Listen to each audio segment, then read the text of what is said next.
एक सुंदर अनुभव के साथ इस साल का हम खुशी खुशी एंड करते हैं और फिर इसके बाद मैं मिलूँगी अगले साल आप लोगों को ढेर सारे नए एक्सपीरियंस, बहुत सारी बाबा से जुड़ी अच्छी कंटेंट के साथ। तो आज का एक्सपीरियंस सुनाने से पहले एक बात मैं कहना चाहूँगी। अगर आप लोग भी श्री साई सच्चरित्र जी की जो हमने एक सोची है कि अब हम पूरे साल श्री साई सच्चरित्र जी को सुनेंगे, तो उसके लिए अगर आप भी अपनी तरफ से रीड करके चैप्टर्स भेजना चाहते हैं तो ज़रूर भेजिए। अभी मेरे पास चैप्टर 1 और चैप्टर 15 रिसीव हो गए हैं, लेकिन अब हम पूरी साल प्ले करते रहेंगे तो मुझे रिपीट पे चैप्टर्स चाहिए होंगे। तो आप लोग मुझे रीड करके मेरे व्हाट्सएप नंबर पे, बट मेक श्योर कि वॉइस बिल्कुल क्लियर हो, पीछे आवाज़ नहीं होनी चाहिए। तो आप लोग मुझे भेजिए, मैं उसे ज़रूर शेयर करूँगी और ये एक बहुत अच्छी सेवा होगी, क्योंकि बहुत लोगों के पास श्री साई सच्चरित्र जी नहीं होती है या किसी रीज़न से वो उस वक्त पढ़ नहीं सकते हैं, तो वो सुनते हैं और ऐसे इस तरह से वो बाबा की पूजा करते हैं। तो मुझे लगा कि ये सेवा के लिए मुझे आप ही लोग को चुनना चाहिए। अकेले तो मेरे से शायद हो भी जाए बाबा की कृपा से, पर क्यों, जब आप लोग भी हैं तो मैं अकेले क्यों करूं। तो आप लोग ये काम करिए और अब सुनिए ये सुंदर सा अनुभव। सबसे पहले ये जो डिवोटी हैं, इनकी ना मतलब ये जिनसे शादी चाह रही थी, क्योंकि ये लोग एक दूसरे को 13 साल से जानते थे, तो बाबा ने ऐसी लीला रची कि वो अरेंज तरीके से, मतलब लगा कि वो अरेंज मैरिज है और इस तरीके से वो शादी हो गई। पर उसके लिए बाबा की गाइडेंस से इन्होंने 9 सप्ताह पारायण किए थे। अगर मैं सप्ताह पारायण के बारे में बताऊं तो सप्ताह मतलब हफ्ता, एक हफ्ता, और उसमें पारायण मतलब रीडिंग, पूरी साई सच्चरित्र जी की एक हफ्ते में कंप्लीट रीडिंग करना को सप्ताह पारायण कहते हैं। और वैसे ही इन्होंने 9 करी है। मतलब मैं सोचती भी हूँ तो मुझे लगता है कि इनको 3 महीने ज़रूर लगे होंगे 9 सप्ताह पारायण करने में।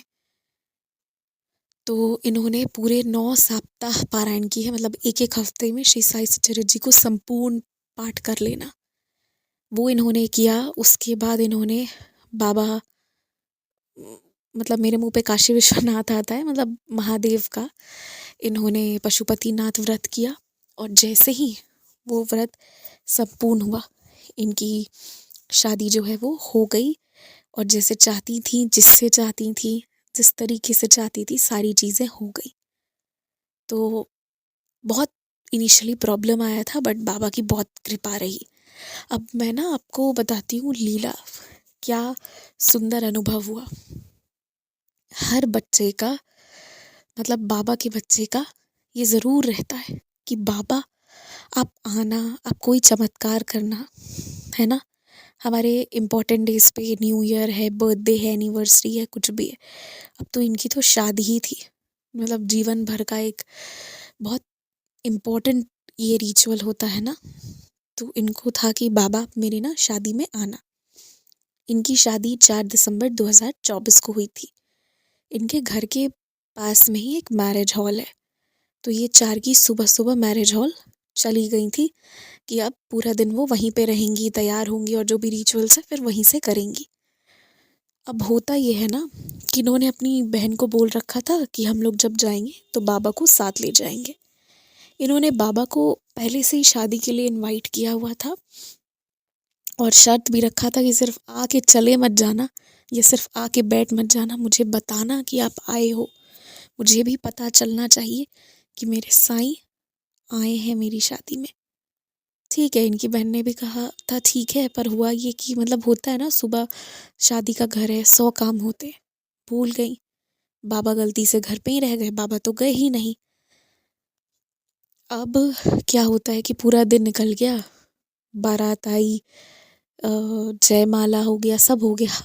जब 1 बजे रात को इनकी शादी हो रही थी, एकदम से इन्होंने सामने बाबा को देखा।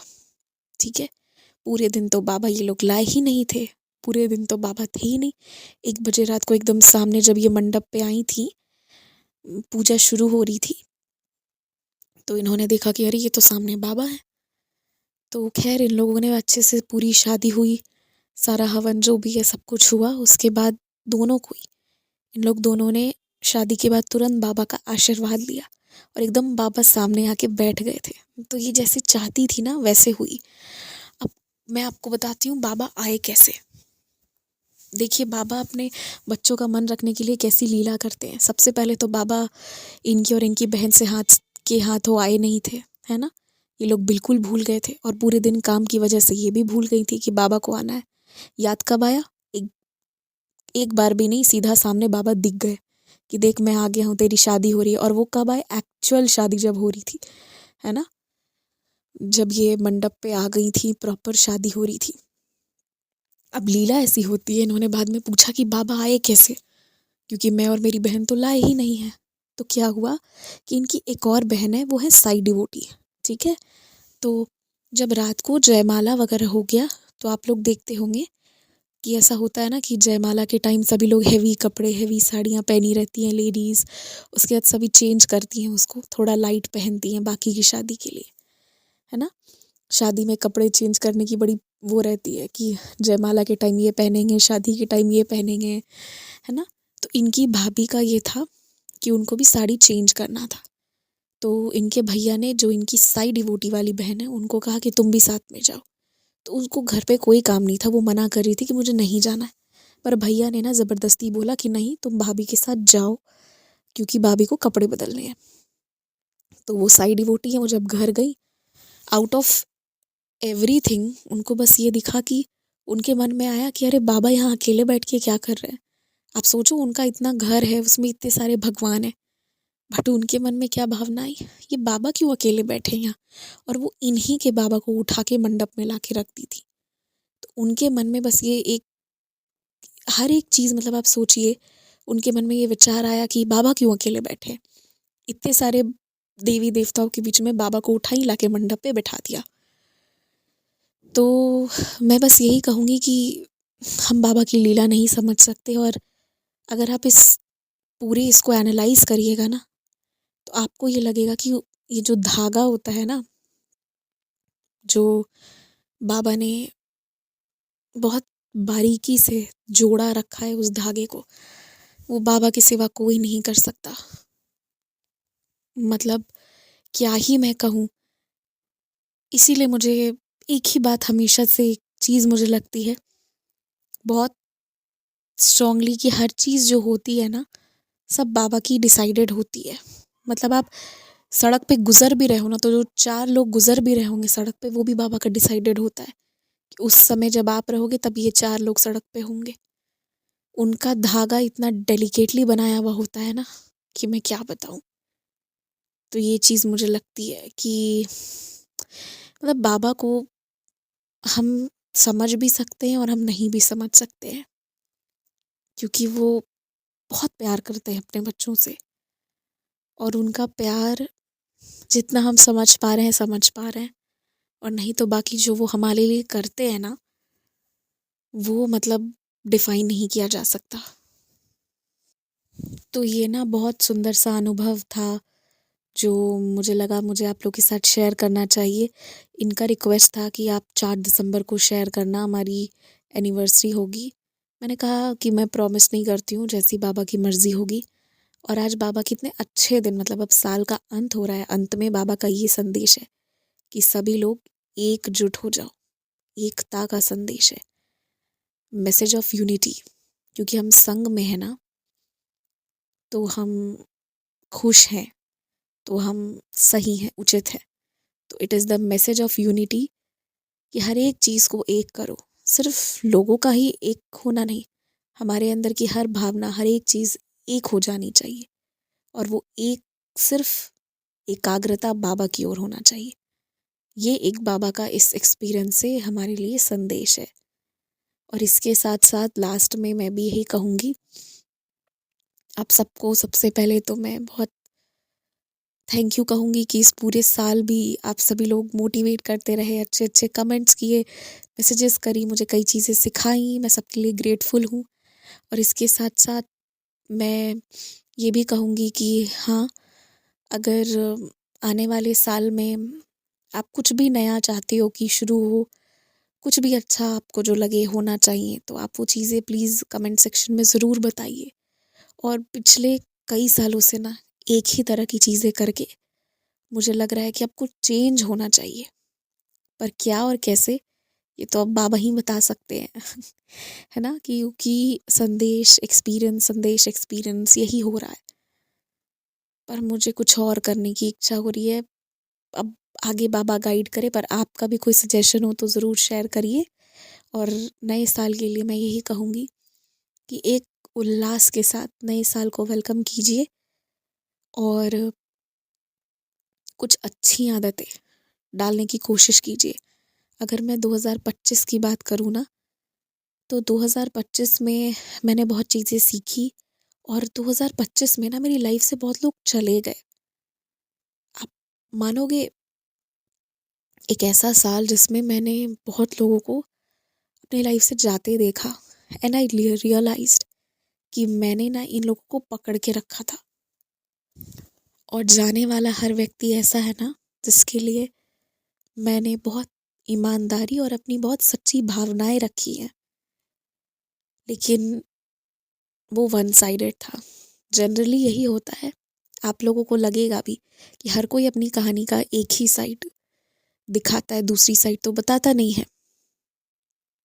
तो मैंने भी कोशिश की खोजने की कि मेरी गलती क्या थी, कहाँ मेरी गलती थी कि जो ये लोग मेरी लाइफ से गए एकदम से। तो जब मैंने इस सवाल को बहुत गहराई से देखा ना, तो मैं कह सकती हूँ कि छोटी मोटी गलतियाँ मेरी रही भी होंगी। हो सकता है कभी मैं गुस्सा हो गई हूँ या कभी मैंने ज़ोर से बोल दिया हो, लेकिन मैंने ये रियलाइज़ किया कि मैंने अपनी इच्छाओं को, अपनी आप को साइड करके इन लोगों को, जिन लोगों को मैंने आगे रखा था ना, वो मेरे लिए उचित नहीं थे। तो वो लोगों को बाबा ने हटाया और एकदम हटाया पूरी तरह। 2025 में मैंने बहुत सारे अप्स एंड डाउन्स देखे, बहुत सारी चीज़ें, बहुत सारे लेसन्स मुझे मिले और अभी भी मैं सीख रही हूँ चीज़ों को। पर मुझे यही लगता है ये सबसे इस साल से कि आने वाले साल में ना, मेरा ये कहना है कि हमें अपने ऊपर ही फोकस करना चाहिए। हम ज़्यादा से ज़्यादा बाबा को याद करें, ज़्यादा से ज़्यादा हम अपने काम को अच्छे से करें, आगे बढ़ने की कोशिश करें, फिट रहने की कोशिश करें, है ना। फिटनेस एक बहुत इम्पॉर्टेंट एस्पेक्ट है। तो मेरा बस यही है कि हम spiritually, financially, health wise, career wise grow करें। तो बस यही चीज़ आप भी रखिए, उल्लास उमंग के साथ नए साल की शुरुआत करिए।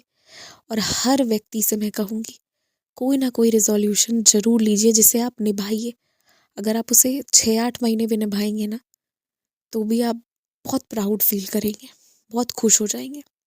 छोटी छोटी चीज़ें, बहुत लोग, क्योंकि यहाँ पर हमारे लिसनर्स ऐसे भी हैं जो कहेंगे कि हमें अब लाइफ में कोई गोल नहीं है। ऐसा नहीं हो सकता। मुझे लगता है फाइनेंशियल गोल्स हो सकते हैं और हेल्थ तो हमेशा ही गोल होना चाहिए। आप लोग को पता है, अभी अगर आप देखोगे, इस साल हमारे जो प्राइम मिनिस्टर थे नरेंद्र मोदी जी, उन्होंने भी कितना, मतलब कितनी सारी चीज़ें चेंज कराई कि अब जो है हम कोई भी मीठा लेते हैं तो वहाँ पे लिखा होता है कि इसमें कितनी कैलोरी है ना। क्योंकि हमारे कंट्री में डायबिटिक लोग बहुत होते जा रहे हैं और इंडिया में स्ट्रीट फूड की संख्याएं बहुत बढ़ रही हैं और हाइजीन के साथ कॉम्प्रोमाइज़, जो मेरा ऑब्जर्वेशन है, वो भी बढ़ रहा है। हमारी हाइजीन इज़ एट स्टेक।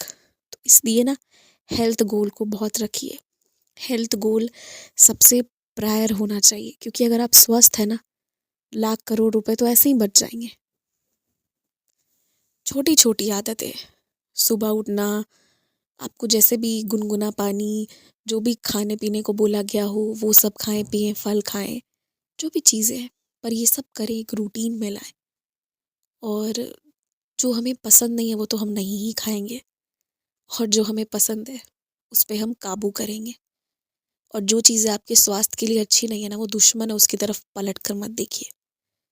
तो बस यही है। और हर इंसान, हर एक लोग जो भी मुझे सुन रहे हैं, सभी से कहूँगी, अपना गोल ज़रूर सेट करिए, no matter what your age is. इससे कोई फ़र्क नहीं पड़ता आपकी उम्र क्या है। कोई ना कोई न्यू ईयर रेजोल्यूशन जरूर लीजिए कि आप हेल्थ पे काम करेंगे, आप स्पिरिचुअली काम करेंगे, जो भी हो हेल्थ तो होना चाहिए, उसके अलावा +1। तो बस यही है मेरा मैसेज। जय साई राम।